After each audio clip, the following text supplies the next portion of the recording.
Yan, ang aking visitor for today. Ayan, meron po tayong bisita dito, oh.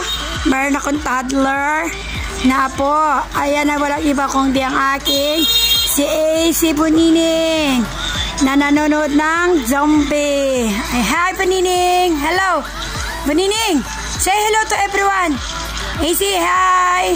Hello! Sabi mo hello, everyone! Mama! Hi! Sabi mo hi! Ayan, kumakain pa siya ng... Ano kinakain mo? AC? Chocolate! Ano yung pagkain mo? Ano pagkain mo? Chocolate! Ay! O, yan, si Lolo nakabantay, oh. Ulit, Lolo nakabantay, oh. Pati si Lolo nakikinood, oh.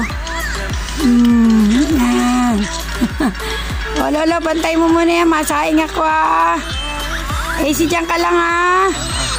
Trabaho mo ng mga lola.